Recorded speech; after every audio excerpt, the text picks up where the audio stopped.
So when we're setting up these XMTs to do the MIG welding, a couple things that we need.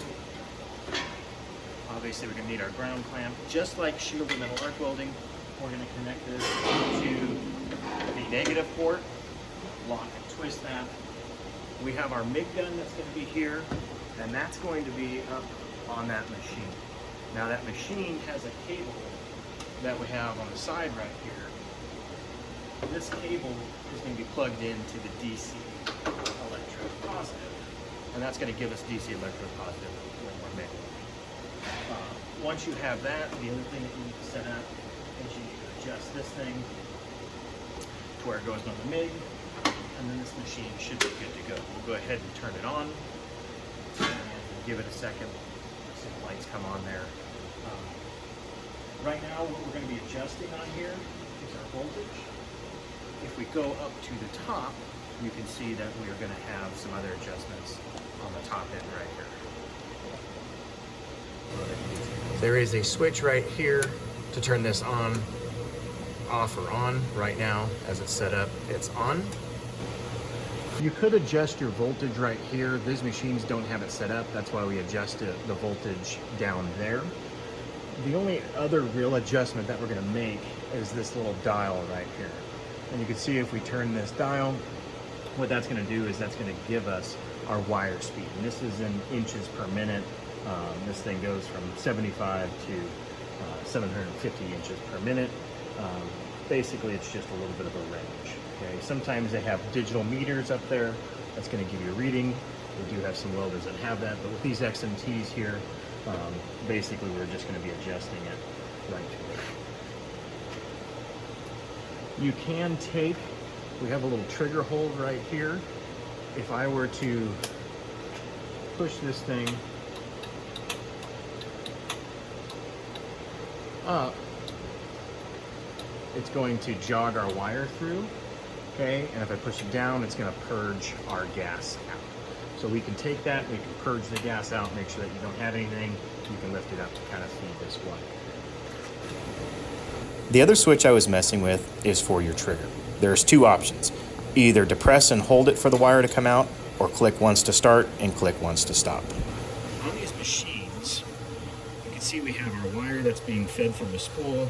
It's coming into here, and it's going in line in between these two rollers. You can adjust the tension by adjusting that knob. That's going to give you more or less tension. That's what's going to help actually feed that wire through into this gun. If you flip that out, you can kind of see that wire that goes there. I'll go ahead and take one of these off. You can see on here that it says it's for 035 wire.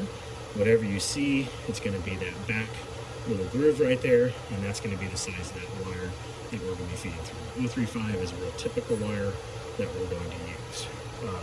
If you flip it over, you can see this one's set up for 045 as well. So whatever you see, it's going to be actually on the back side of that roller. Both of these rollers should be set up the same way. You can lock those things in, lock that down, and that's the mechanism that's going to be feeding it. We had tested this wire out, and it's kind of pulled a bunch of this stuff out. We're going to take these MIG pliers right here, and you can see there's a little cutting edge right there, and it's not on this side.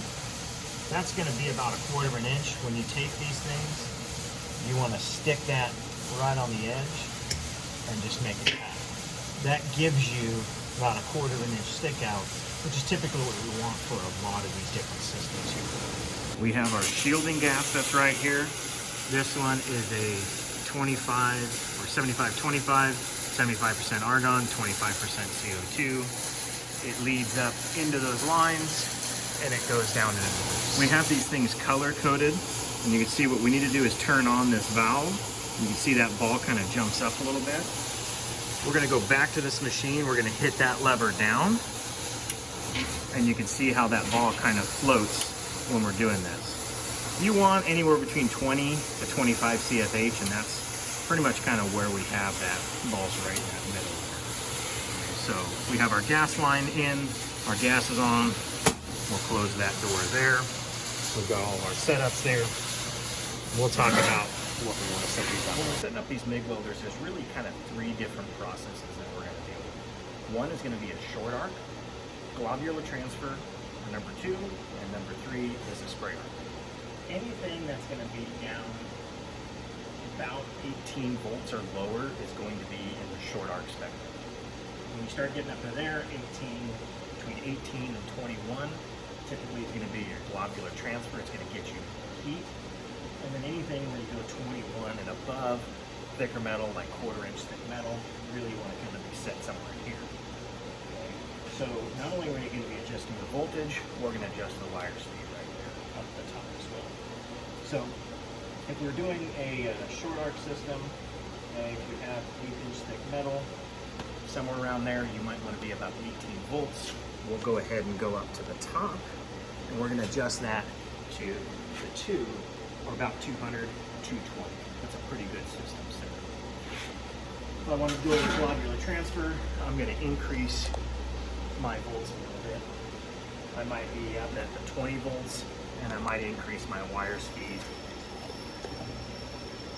to about that 300 wire on the wire speed. If I want to go to a spray arc, and typically I'm going to go up to the 400. That's 400 inches per minute. This stuff's going to be burning out real quick. It's going to be hot. And I like to set this thing up to 24 volts. So 24 and about 400. It's going to be burning real hot. It's going to be burning in that metal. Again, when we deal with like 1/4 inch thick metal, that's typically where we want to be set up. What we're going to be doing here is a spray arc. That's when we're going to have our machine real hot. We're welding on 1/4 inch thick metal. We're not going to do the globular transfer. I find that if I'm going to be within the metal, I'm either going to use a real short arc because I have thin metal, or I'm going to do a spray arc because I've got thicker metal.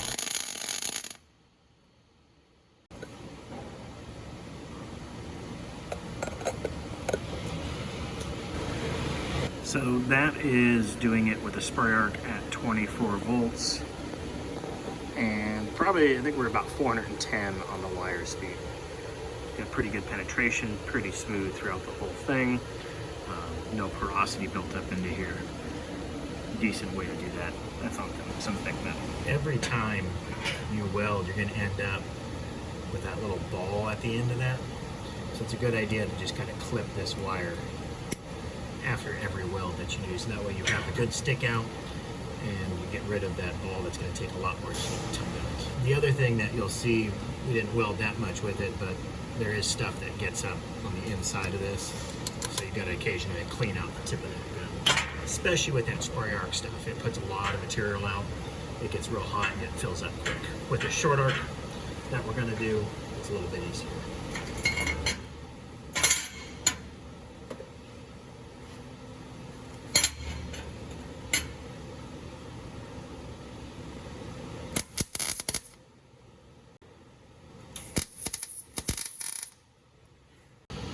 So we've set up our machine to do a short arc system now. We've got some thin metal. You'll notice that as I'm welding, I have a weave pattern back and forth. That helps to make sure that those things tie in. And with MIG welding, it's kind of essential to do a little bit of motion.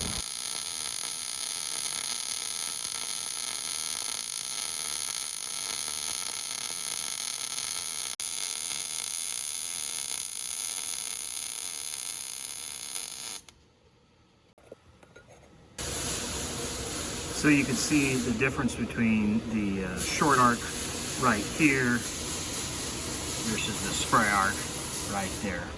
Two different systems depending on the thickness of metal is really why you want to use one over the other one.